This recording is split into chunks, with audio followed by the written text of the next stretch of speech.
I'm Meg. Welcome back to Art During the Quarantine. Um, I see this little pinwheel spinning. I wonder if you're actually seeing me. Hi, everybody. Welcome back to Art During the Quarantine. I'm Meg, and today we are going to do a project studying Mondrian and abstract art. For some of us, this might feel like a very foreign territory, but fear not, we're going to navigate it together. Here's what we're going to do. I'm going to pray to start us off. I have something to read for us, and then we'll go through just like we always do, getting our supplies ready and start making some art here. So let's pray together. Lord God, thank you so much for the gift of getting to do art and doing artwork unto your name. Thank you that we see your intentionality with the world when we read through your word. I pray this time that we spend today would be a blessing to you. And Lord, even in the midst of a situation I don't prefer, thank you for it. And thank you for just the freedoms that we do have right now. God, we give this time to you. Amen. Awesome. Well, here we are. The live just changed their whole setup, so I feel like a little bit foreign here, but here we are. And to get started today, make sure you grab a blank piece of paper. Looks like this. Wonderful.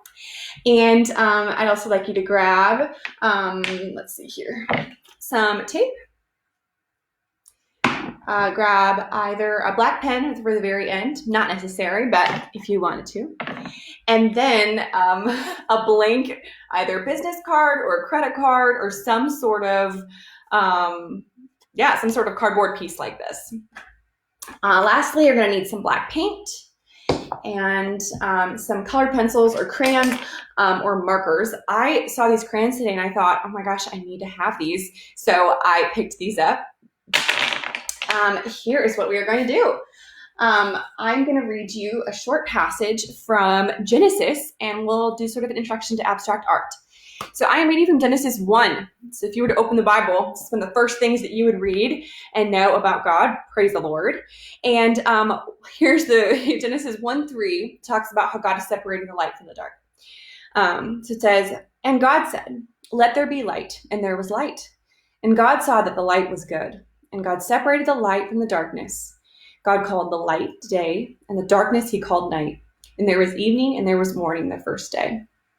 And if I were to continue reading through this passage, I'd see that God starts separating other things, water and land, and then goes on to making all sorts of vegetation and animals, and then he comes to humans. But one of the things I notice most about Genesis, besides just God's amazing creativity, is that God feels the need to separate and put things into some type of order. And I think there is a parallel that can help us relate to maybe some of the artists who do more abstract work. So I'm going to show you a quick sample of what we're going to be making today. We're going to be making a Mondrian abstract paintings. They kind of look like this. If you have sort of like a stained glass sort of feel, that's exactly right. This is totally up that alley. What we're going to do is we're going to start with that blank piece of paper. I want you to grab out that tape again. And I'd like you to tape off the corners just like we did last time. So here we are. Awesome. I'm going to pull that tape, make sure it's long enough for each side. I'm going to stick it on myself a couple times. Great.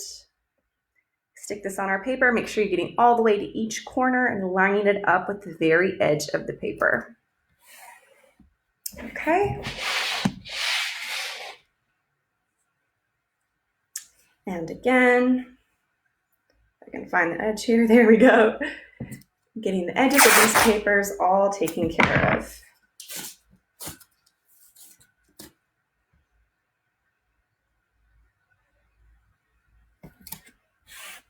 Make sure this is working. I have a feeling. There we go. Okay. We've got these two corners taken care of. Now I'm going to take care of these two sides. And we're We're doing awesome. Just getting our paper all ready to go. If you watch this video or a video I did yesterday, we did the same thing. And the awesome part about taping off these borders is that we don't have to frame it after we're done. We've kind of contained the space and prepared it for the artwork we're going to fill inside. So it's a really nice way to make your artwork professional without having to do that much, which is awesome. Okay, again, sticking it on close here. Making sure it doesn't stick and rip off the paper later. Okay, we are looking very, very good. All right, so here we are. Just want to make sure we're live. Great. So we've got this paper taped off. Now I'd like you to grab that business card that you have, and I'd like you to grab a little bit of that paint. This paint tube is gouache, so it dries extra fast, but if you just have acrylic, you can do it with watercolor if you wanted to. Both of those would work just fine.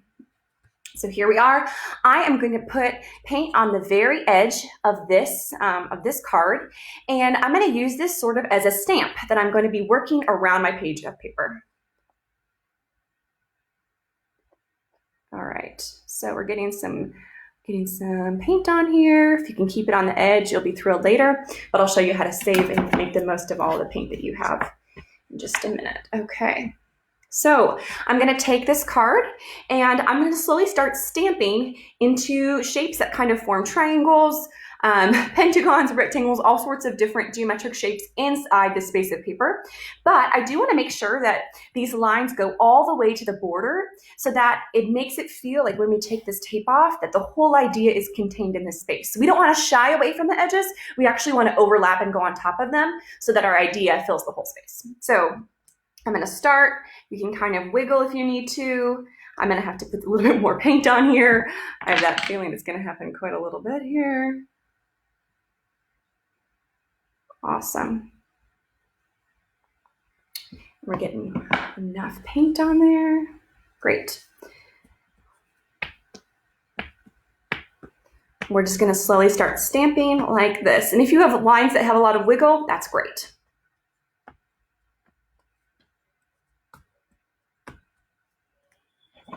Okay. I'm going to keep working this edge with some paint to keep it nice and fresh. And I'm going to continue this design again, making sure I overlap on these edges so that my ideas are concrete. And as I continue here, you can see that it's forming a lot of inside shapes and overlaps. Right now it looks kind of rustic, which is nice. It's got a lot of variance in the weight of the paint and the lines, but I kind of like it. It'll look better when we get some other colors in here. So here we are. Again, we're just going to keep stamping. Awesome. So I am almost complete. I'm just kind of doing them in a totally random order. The great thing about this type of artwork is that we're going to create a system of lines for ourselves and then use these lines to respond to later with color, which is really fun. I like sort of having one part of the project defined and then getting to play and be free in the other part. Okay, so here we are. I really think it's looking good. Awesome. You can take this card and put it aside once you've got your page filled with lines. I'll show you mine up close. Stuck to the paper here. There we go. Great. Looking good. Take another minute to add a couple more lines to your drawing here. I'm going to get my colors out while I'm waiting. This paint dries super quickly, but if you need to, acrylic should dry just as fast, but wave it in the air a couple times and get that black paint to set. I've got crayons here, but you are welcome to use markers or colored pencils or whatever you think fits the idea best. I'll give you just a moment to get those out. Okay, great. And all right, sweet. So I'm gonna wave this paper around a little bit, get this figured out. Have you guys been having a good day so far? Hopefully school was bearable, nothing too wild on the home front. I let this set just a little bit. And then we'll talk about the use of colors while we're waiting for this paint to kind of dry and figure itself out a little bit. What we're going to do is I'm going to explain to you in a minute or less. We are going to dig into the mind of Pierre Mondrian.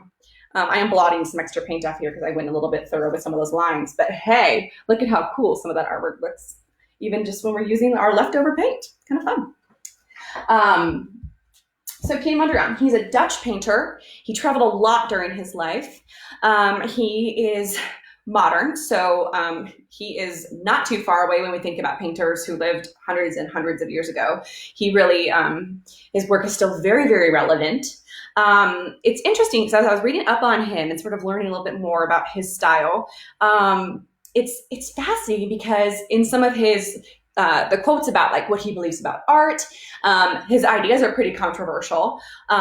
So in general, I would say he's not somebody who's like warm and fuzzy approachable. But what's awesome about his work is that he maintains this idea of structure and organization, and he actually claims that it's informed by nature. So I thought this was a great way to actually come full circle because the God I serve and the God of the Bible, he loves structure and he loves organization. So it's really cool to get to create art in a way that is very true also to the God that we serve. And just because I don't agree with maybe some other ideas that Pierre Mondrian has, it doesn't mean that I can't learn from him. So that's one of the great things I think about art in general is that, we're not called to agree with everything and praise everything as awesome, incredible artwork, but we can exercise wisdom and discernment and then take the bits and pieces that we think we can learn from and then go forward with confidence, knowing that God's grace is also sufficient for us. So you just got a little Pierre Mondrian rant. I hope you have survived. I'm sitting here with my paper. It is mostly dry. If yours isn't yet, you can wave it around a couple more times, get those lines to solidify. One of the things I didn't get to mention about Pierre Mondrian is that he worked primarily with the primary colors. So he used red, yellow, and blue as sort of his bread and butter. He's fascinated by the way that these colors interact, and he likes to organize them and help us see them through creating grids in his artwork, through creating almost like a very organized stained glass window sort of arrangement within each of his canvases that enables us to see really how these colors communicate to each other. Now, if you have spent any time in art classes across any education, my hope is that you've learned that it's from these three colors that mix everything wonderful and beautiful. If you move into colors of light or any other spectrums, it changes. But with pigment, we start with these, printing obviously CMYK. But here we are, we're going to enjoy the primaries. In my classes, we did a primary matching game where we practiced, knowing which colors work together. But Pierre Mondrian likes to leave these separate. He does not like to mix them. He likes them to be friendly neighbors, but never cluttered. He likes them to be each of their little cubbies, little spaces. So that's what we are going to do today. We are going to look back at our grid here. Here we are. I've got a series of triangles. I've got rectangles. I got all sorts of stuff. This is not an ad for an X-Acto knife board, by the way. And I'm going to pick a color to start off with. I think I'll pick a brighter color so you can see right off the bat. Let's pick blue. And I'm using crayons, but again, you can use any type of material that you would like. And I'm going to slowly start filling in some of these small spaces, these shapes that are outlined in black with this color blue. I'm going to treat it almost as if it's a stained glass window, and I'm choosing which tiles to put where. Now, what I do recommend is you don't put two colors next to each other in the same space. I recommend spacing them out. So for example, with, let's see if I can move this closer to you. So in this corner here, I've got this one that I decided to draw in blue. This is too close, but this one isn't. And this one is also pretty close by. So I might pick this one and color this one blue so that these two suddenly start to talk to each other. And I think you'll find that as you start to outline these colors, I'm breaking my crayons. As you start to color in these different shapes, you'll start to see that the shapes start to kind of talk to each other once they have a filled in pigment space. And I think that's really cool, especially when we've kind of created these pretty randomly. To have a sort of life be breathed into them is really, really special. So I'm going to continue working through this drawing, filling each of these different spaces in that I decide to kind of randomly do with a different type of blue, not different type, with a different shape, and color that in blue. Okay, so here we are. Again, knowing that we're going to be working through all of our primary colors, I'm not filling in all of the squares or shapes, different shapes that we have, but I am trying to kind of within every couple inches have a couple squares that are, or shapes that are dedicated to the color blue. Now, a good thing to keep in mind is that if you're going to color in a very large shape in your drawing with the color, make sure that you offset it in another area on your paper with a different color. So again, I'm working my way across this drawing. I'm kind of working in rows. Okay, we're doing awesome. And I'm getting a little bit of black paint. Mine wasn't completely set here, but that's all right. We'll do our best. And I'm not being a perfectionist about filling each of these in. I'm just trying to kind of shade them in a way that still maintains a similar texture to the ideas that I already have before. Coming back here to fill in this guy. He seems to need to be blue. And then, yeah, really, we're just kind of picking them at random. And you might say, Megan, that seems kind of bizarre. Yes, it is bizarre, but I think there's a lot of freedom in just being a part of a project where you just get to make a choice and not have to fear about the consequence. You can just see how it goes. So again, I've got about a third of my paper done here. I'm going to keep moving over, keeping with the color blue. This is when I'm going to commit to one of those really large areas on my paper being this color. So I know that I don't want to do too many more quite this size because I want to make sure I leave room for red and for yellow to shine later. Okay, bet you guys are beating me.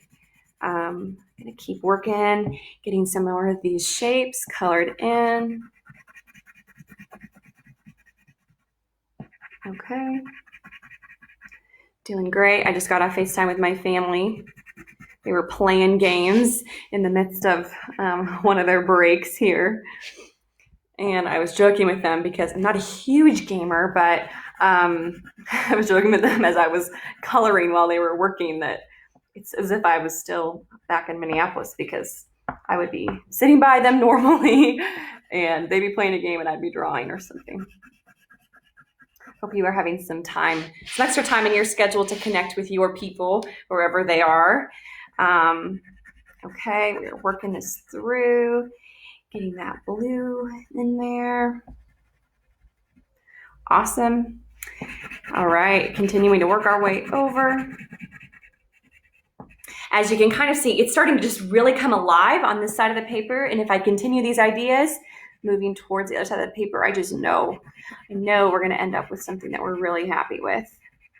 Again, you can use any utensil that you would like. Pencil, marker. You could even paint this in later if you wanted to. I've got a couple students that love watercolors, so they'll always opt for that, and you can't complain when they ask for a harder challenge. I mean, you're never going to say no. I love seeing what cool ideas they always have. All right, so again, working on moving over here into these other sections. We're getting there. It's not complete yet, but we're getting there. Okay. And here we are. Lovely. Okay. Hope your paint dried as fast as mine did. If not, you're probably looking at me like, oh, wait up. You can just pause the video. Pause the video right where you are until you have time to catch up. Awesome. Now, this isn't our primary blue, but it's the closest blue that I had because I didn't get to bring home all of my my cool art tools. I have some other blue paint, but not quite the vision I had for this project. I also just wanted to say while we're sitting here, if you know somebody who you think would really enjoy doing some art every week, and maybe they can't join me live, but they want to watch the videos later, please feel free to share that with them. I know a lot more states are getting on lockdown in the US and a lot of other countries as well. I would love to do more outreach if you need some other things to be doing at home to kind of keep you sane. Would love to be a part of that if you could use some extra encouragement. Now here, I would say I'm pretty close to done with the blue. Whoa, this looks so fun. What I'm gonna do is kind of just take a little step back and see if there are any really small triangles or shapes in here that I can fill in with the color blue, just to kind of make it seem fuller. Again, I just broke my next crayon. Man, I think I'm pressing too hard. Again, we're not trying to fill in every single square on our entire sheet, but we are trying to really fill it in so it feels full. I think we're looking really good. I'll get maybe one more over here. Yeah, I'm feeling good about it. Okay, so actually this little guy, maybe. Cool. Moving on to the next color. Color number 2. I like to go darkest to lightest. So again, I'm gonna go with a red next. And I am gonna choose, this is kind of my rule of thumb for this next part of the process, is picking a shape that is next to one of the blue shapes that I just did and just coloring it in red. So basically I'm just choosing to take one blue shape and pair it with a red. Nothing too crazy. I'm gonna move this towards you a little bit more. I'm gonna start in this far corner. And again, just kind of getting these shapes filled in here. If you have pieces that buddy up to the tape, be sure that you really get that corner nice and colored in, because we want to make sure those lines are very concrete and straight, so that when we take the tape off later, we have a really nice border. Okay. So again, yep, I'm just picking a shape that will buddy up to one of the shapes that I already have.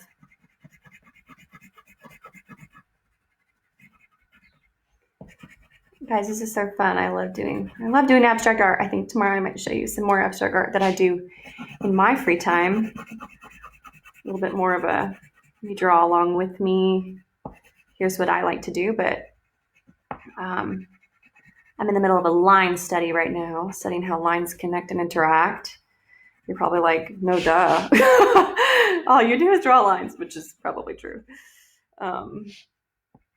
Okay, so again, I'm just pairing a red shape with every blue shape that I see, leaving a couple spaces for those yellow shapes that I know are going to fill in some of these spaces later. Okay, I'm going to pick this shape down here to be this border shape that's going to be red. This one I find I have less of a pattern. I just kind of go where my eye says red needs to go. But I think the rule of picking a shape and finding a buddy shape that works well with it is a really great way to start, because that way you know that you're getting an even spread of color across your page, especially because we don't have the yellow yet. Okay.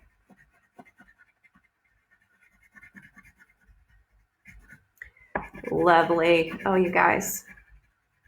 Man, these colors, they just look so good together. So good. I went outside today for the first time. I went to take the garbage out and I sprinted back. I felt like I was like doing something illegal, but because I wanted to run. And we aren't allowed to go on runs anymore where I live, so I decided to make that part of my run today. Oh, goodness. It's funny, when you are more than a week into quarantine, it's like the things that you hated to do are suddenly your highlights of the day, which I think is, I don't know if that's frightening or if it's a good thing. Not entirely sure. Maybe a little bit of both. Okay. So I'm going to start to flip this paper. Again, we've got a really good variety. I think I could use a little bit of red down here, but I'm going to wait until I rotated my paper, see it from a different perspective, and then move forward with confidence and gusto. So as you probably noticed, or you didn't notice, on my sample, I do have some spaces that are completely blank.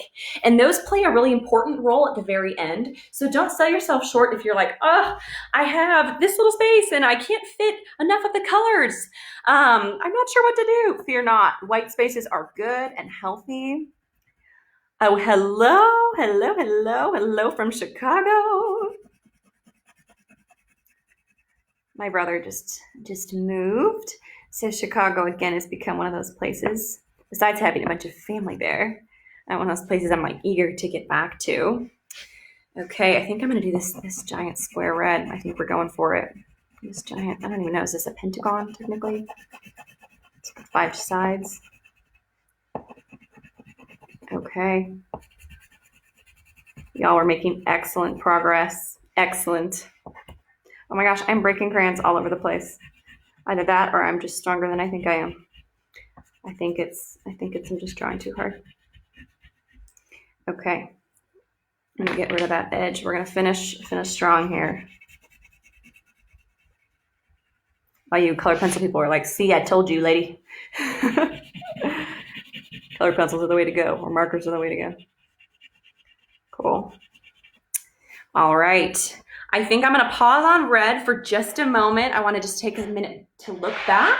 Look at this from a distance. I challenge you to, hey Ben, I challenge you to, take some distance from your artwork, back it up, take a minute, see how all of a sudden these white spaces become little windows of a visual break. And that's exactly what we want to do. Abstract artists are very concerned with where our eyes go and how we take in information. And so one of the awesome things to think about when we're making abstract art is, where do I want their eye to go and how do I help them get there? So again, these white spots are going to be huge moments where our eyes can say, okay, blue, red, white, okay. It's almost like a breath as we're looking at the piece of art. Okay, moving onwards. Oh, we are on to our last color. We are flying. This is great. What we're gonna do is pick up that yellow. I'm gonna try not to break this crayon. And we are gonna start again by picking up where we left off, having the yellow really buddy up with another red and blue shape. I was gonna say box, but they're not all boxes. They have, there's like a lot of triangles in here, and I'm a huge triangle fan, so I'm not mad about it, but okay. So I'm working from the side, kind of going this way, mostly because once I've sealed in where these yellows can go, I've really decided, these yellow boxes, I've really decided what spaces are gonna be white, and I wanna be sure that I have a mindfulness of where those places are. So again, be sure on these corners that you're really getting those lines nice and straight. Ooh, I got some black on my pencil there. A little shading from far away. That's okay. Awesome. Again, we're just moving our way here. I would be sure that you have a border pretty well defined. You don't have to make sure each of the shapes on the border of your paper are colored in, but I would make sure at least 80% of them are, so that your viewer can know where the boundaries are. Okay, so I am continuing onward with the yellow. Again, pairing it. I just wanted to shade this one in so badly. Again, pairing it with those blocks around it, and never putting yellow quite next door. A hop, skip, and a jump away is good. A little space. Great.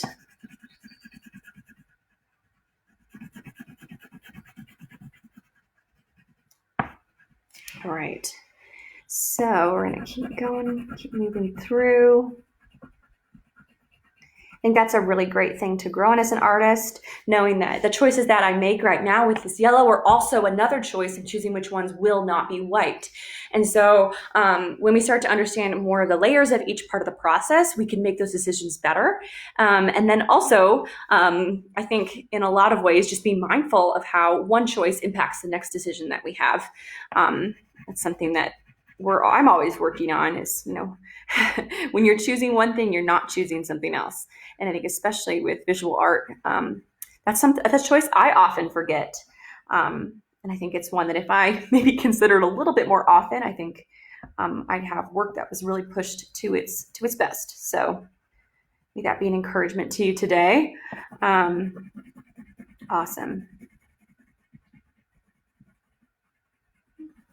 I'm convinced crayons are like the ultimate, they're the ultimate art supply that equalizes humans, because no matter how you hold them, no matter how small, no matter how big your hands are, it looks the same. Everybody struggles with crayons. I just think they're hilarious. I was thinking this today as I was drawing. I was like, oh my gosh, they are a utensil that grows humility. That is for certain.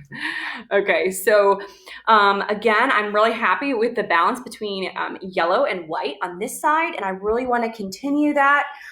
Scooping over to this side of the paper, there are a couple boxes that I did want to color. I really wanted to color this one in, but I do think I need a white box there, so I'm going to leave it, practice some self-control, and I'm going to continue over this way.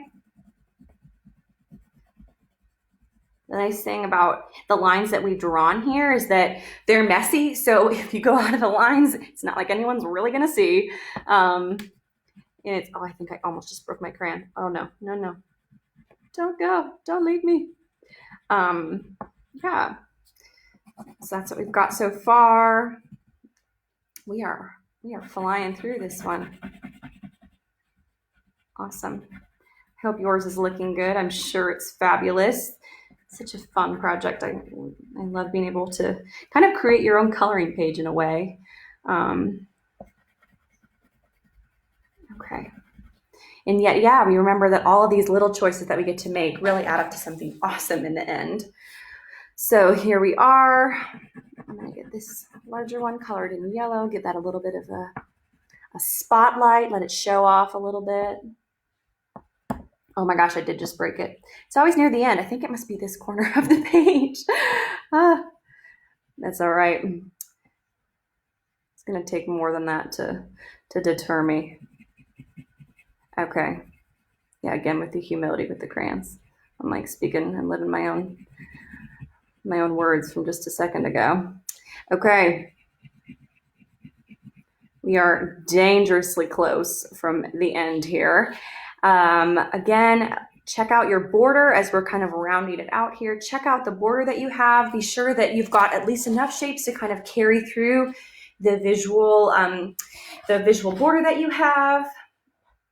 I'm super thrilled. I think this one's going to be great. So the last step that we have to do really is to take off this tape. Be really careful with it. I'm hoping I don't rip my paper. Going to clear off that border that we have. That's been saving us and helping the edge of our paper just look dreamy. Okay, lovely. 2 more to go.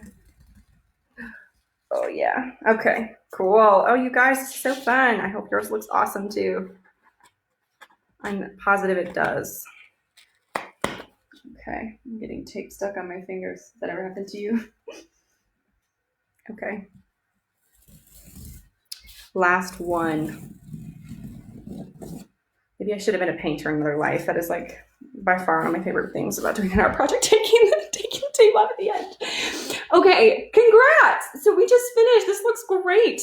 So let me walk you through what we did. Again here, if you're just joining us and you're like, should I actually watch this video? Good question. Yes, you should. With P.A. Mondrian and his ideas of dividing up these primary colors that we just so dearly love. So we created our own lines using a credit card, divide up this paper, and then from there, let that paint speed dry, and then filled in each of these spaces to kind of buddy up our primary colors while also giving them a type of boundary. And from there, from far away, it kind of looks like a stained glass window. And we've been sure to consider where these little points of white are going to kind of offset the deep colors that we have going on. The last step that you have to do is take that black pen, sign that corner, decide what the orientation of the paper is going to be. What's the date? Is it 24th? Yeah, the 24th. Okay. Sign it, date it, and call it a day. Beautiful. Thank you so much for joining me. This was a total blast. Let me pray for us before we go, and you can have a wonderful afternoon. God, thanks so much that you're creative. Thank you that you found purpose in dividing light so that we could have daytime, and darkness so that we could have nighttime. Thank you that in getting to study this type of artwork, we get to think about how we categorize things in our own lives and different colors in this world. We praise you because you've created all of these beautiful systems, and we love you. It is in Jesus' name that we pray. Amen. Thanks so much for joining me. I hope you have an incredible rest of your evening if you're in Spain, or afternoon if you're in the States. Take care. Bye-bye.